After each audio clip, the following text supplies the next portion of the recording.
I was rolling out dough for apple pie when I heard my son's voice coming from the living room.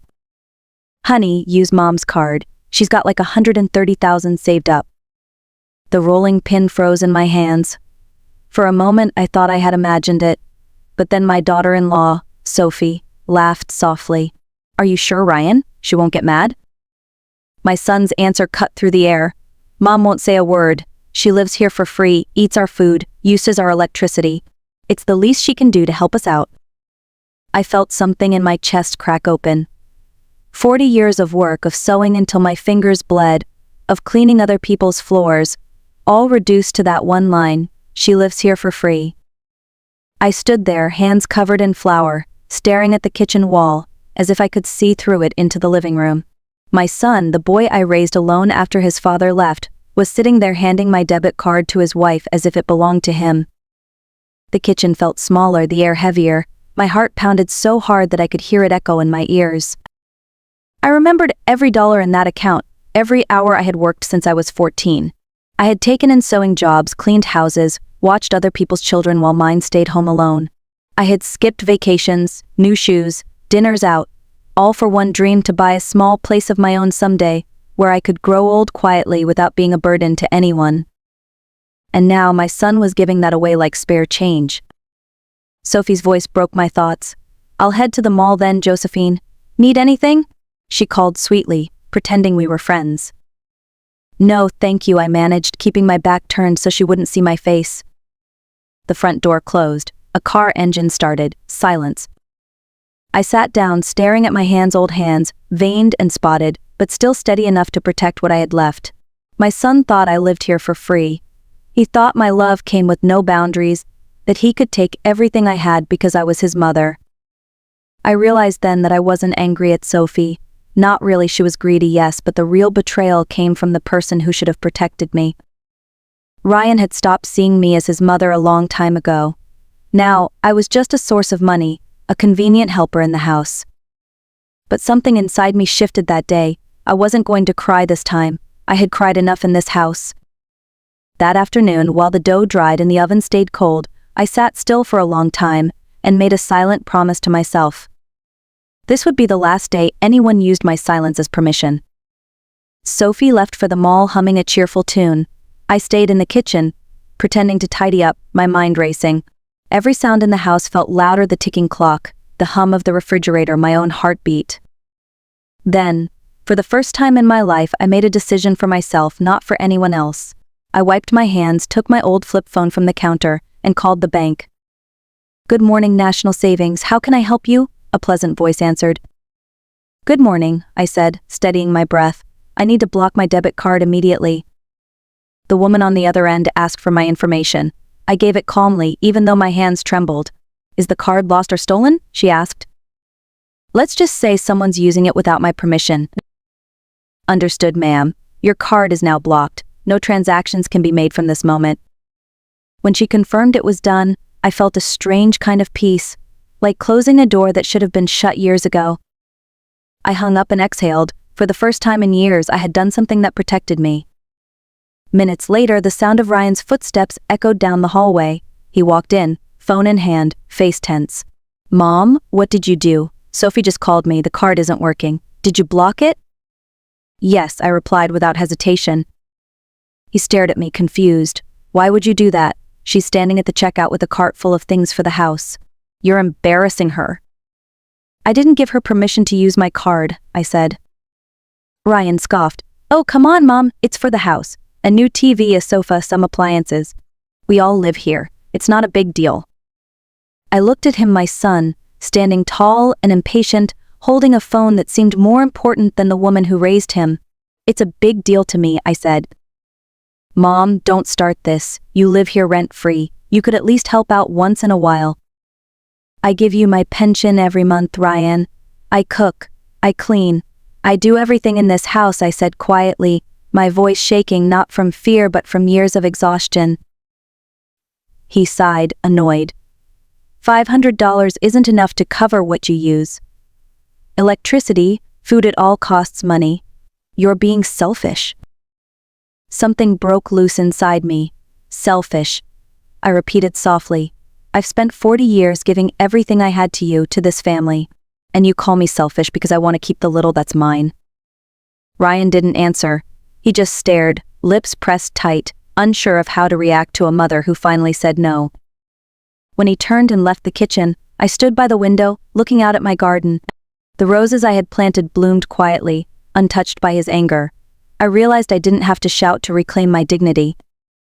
All I needed was silence and the courage to walk away. That night, I couldn't sleep. Every time I closed my eyes, I heard Ryan's words echoing in my head, "She lives here for free." Free. The word haunted me. At dawn, I got up, made coffee, and sat at the kitchen table. The house was quiet, but it didn't feel peaceful. It felt like a stranger's home. Every corner reminded me of how much I had given up my little apartment I once owned, my savings, my pride. 20 years earlier, Ryan had come to me, newly married and full of plans. "Mom, Sophie and I found a house, but we're short on the down payment," he had said. I had sold my 2-bedroom apartment, the one I worked my whole life to buy, and handed him $50,000. "It's a loan," he had promised.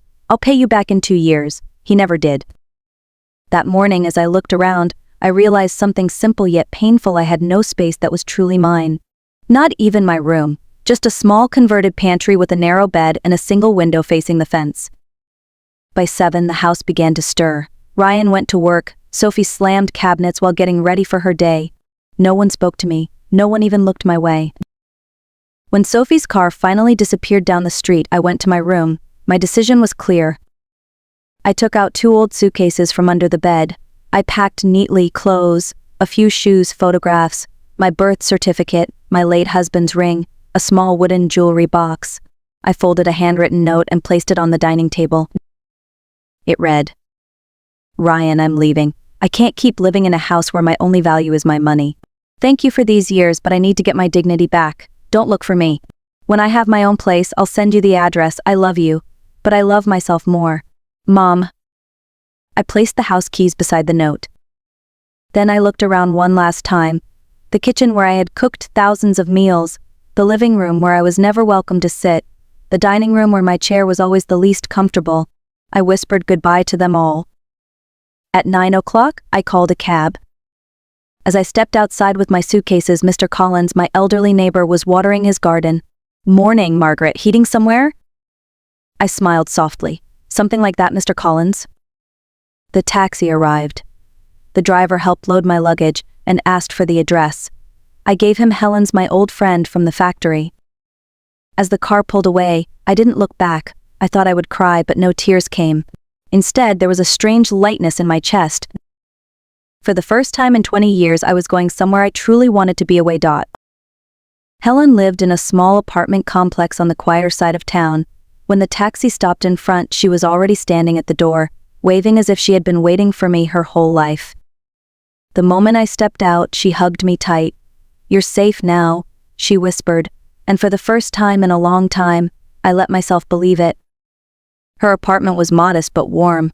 A single bedroom, a small living room, sunlight spilling through cream-colored curtains. There were potted plants by the window, photos of her grandkids on the wall, and the faint smell of lavender.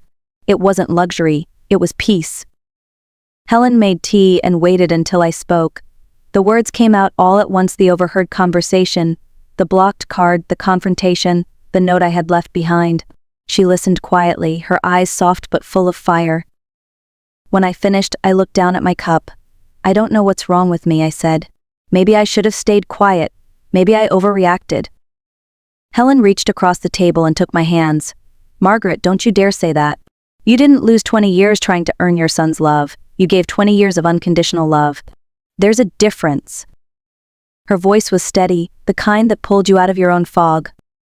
"But he's my son," I whispered. "Mothers aren't supposed to walk away." "Mothers are supposed to love," Helen said firmly. "But love isn't slavery. You're not leaving your son. You're leaving the pain." Her words struck something deep inside me. All the guilt, the fear, the shame, it started to crumble. Helen stood up and clapped her hands once. "Now, here's what we're going to do. You'll stay here with me for as long as you need. Tomorrow we'll start looking for a place of your own, somewhere bright, somewhere peaceful." I tried to protest, but she wouldn't hear it. "You've always been the strong one, Margaret," she said. You just forgot for a while. That night I lay on her sofa bed, listening to the city hum outside. It was small, a little lumpy, but it felt like heaven. No one was shouting, no one was demanding, no one was taking. I fell asleep with tears on my cheeks, not of sadness this time, but of relief. The next morning, Helen woke me with the smell of coffee and toast. "Come on, sleepyhead," she said cheerfully. "We have apartments to see." I laughed for the first time in months. We spent the morning looking through listings online, writing down addresses and prices. I had saved $130,000 in totalers, and I wasn't afraid to use part of it now. For once, the money would serve me, not someone else. We saw 5 apartments that day. The first was too dark, windows facing a brick wall. The second smelled of mildew. The third was beautiful but too expensive, nearly $80,000. The fourth was bright but right next to a highway. The noise was unbearable. Then we found it. A small 1-bedroom apartment on the 2nd floor of a quiet building near a park. The moment we walked in, sunlight poured through the big front window. The walls were pale beige, the floors newly polished. A small kitchen opened into the living area, and through the window, I could see children playing in the park and old couples walking hand in hand. It wasn't large, maybe 600 square feet, but it felt open and full of life. "This one," I said almost immediately. Helen smiled knowingly. "I can see it on your face. You're already living here in your mind." The landlord, a kind man named Mr. Grant, showed us around. "It's $55,000 if you buy it outright," he said. "Comes with a small storage unit and parking."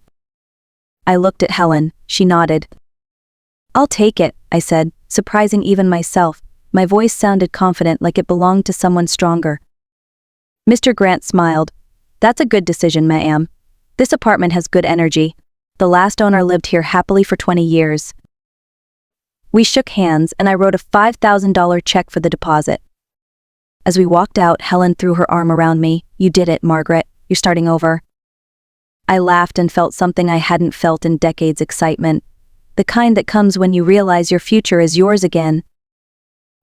That night, back at Helen's, I couldn't stop smiling.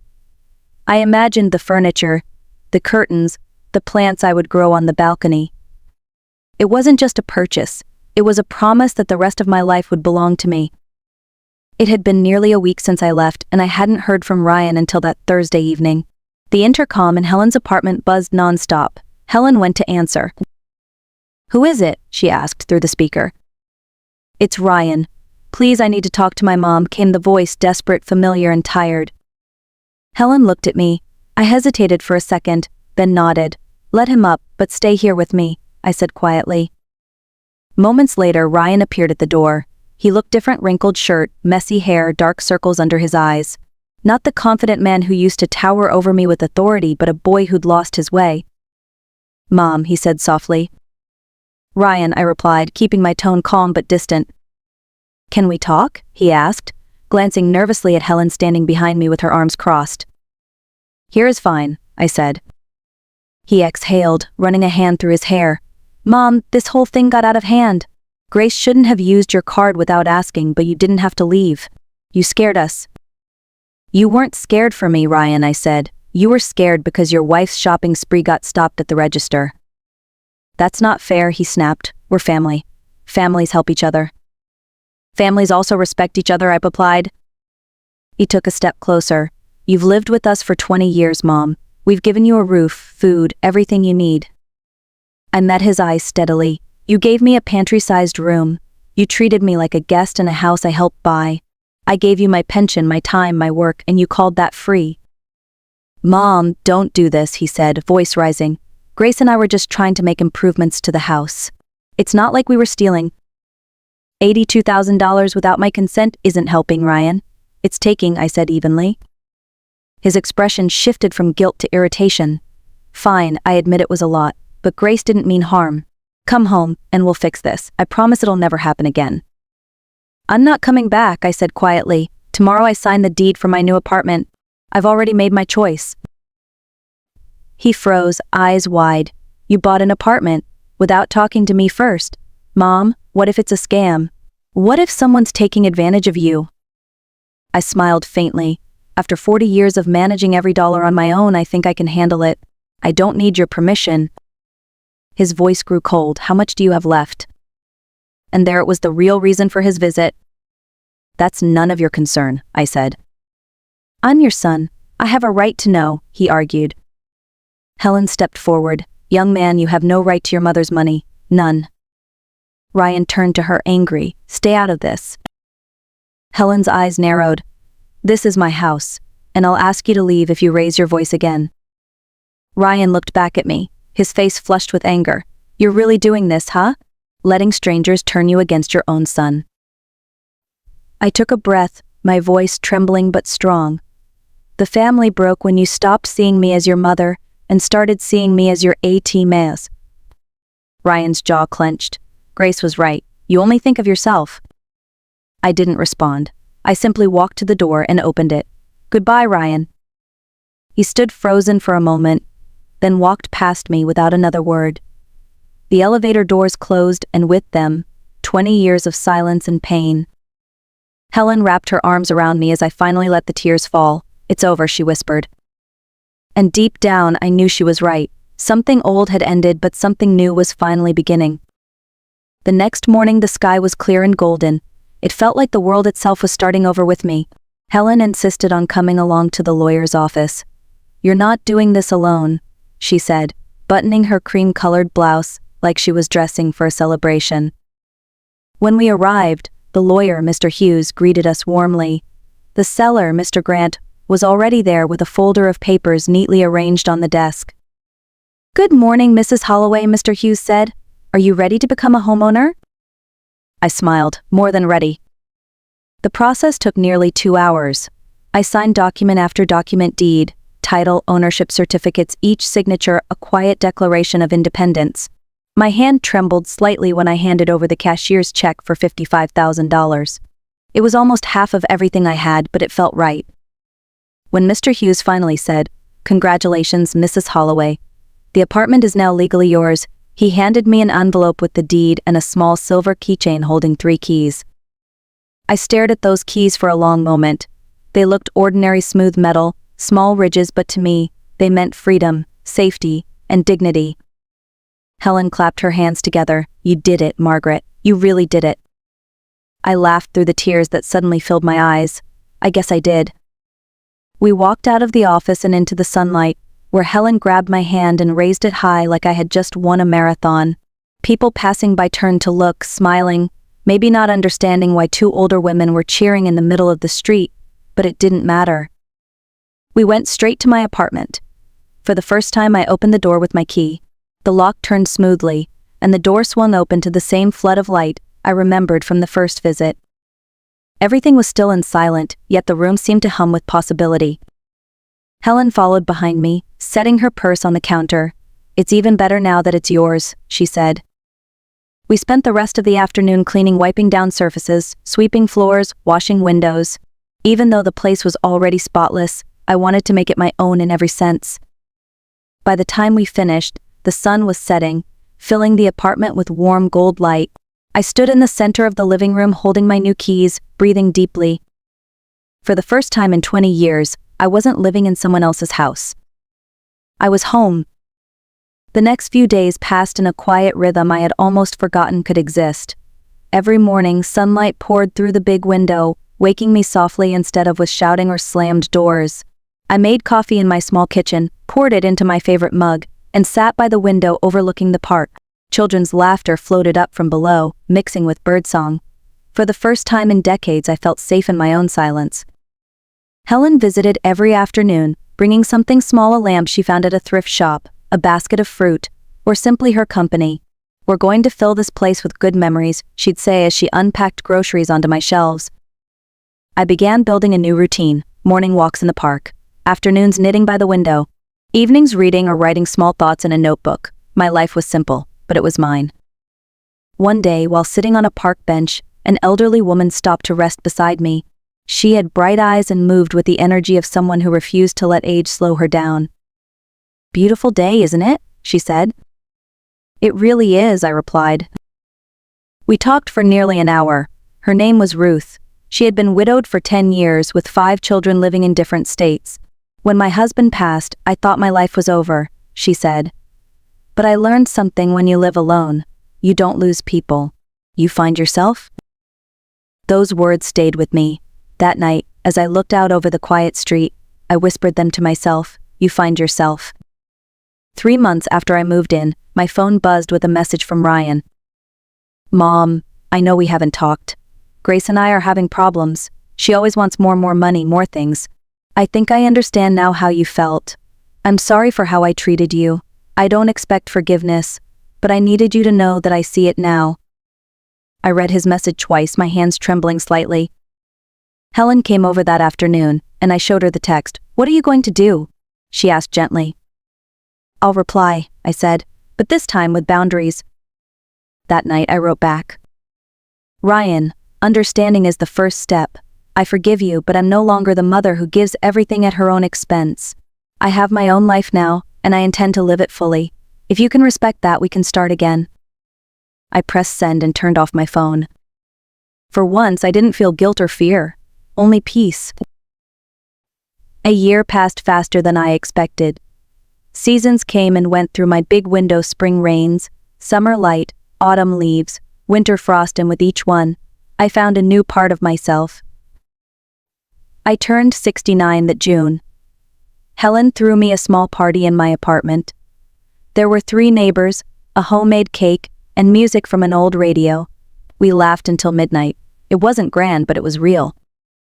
Ryan came the next morning with a box of pastries and a nervous smile. His eyes looked softer than I remembered. Happy birthday, Mom, he said, setting the box on my counter. I know I don't deserve to be here, but I wanted to see you. I nodded slowly. You're always welcome when you come with respect. He exhaled and looked around the apartment. It's beautiful, he said quietly. You seem happy. I am, I replied. Not because of what I have, but because of what I no longer allow. He nodded, eyes glistening. Grace left a few months ago. She said she needed someone with more money. I guess that's the price for letting greed run your life. I'm sorry, Ryan, I said sincerely. He shook his head. Don't be. It was a lesson I needed. I understand now what you were trying to protect. We sat by the window, sharing coffee and quiet laughter. For the first time in years, there was no tension, no demands, only understanding. He didn't ask about money, and I didn't offer it. Later, as he left, he hugged me tightly. You taught me more by walking away than by staying, Mom. After he was gone, I stood by the window and looked at the fading sky. I thought about everything that had happened: the betrayal, the pain, the courage it took to leave. People often say peace is something you find at the end of life, but I've learned it's something you fight for every single day. I don't have luxuries, but I have freedom. I don't have a mansion, but I have a home filled with light and laughter. Sometimes I still whisper it to myself like a prayer. I'm not rich, but I'm free. And that, my dear, is the most expensive thing I've ever earned. If this story touched your heart, don't forget to like, share, and comment where you're watching from. Because maybe someone out there needs to be reminded. You're never too old to take your life back.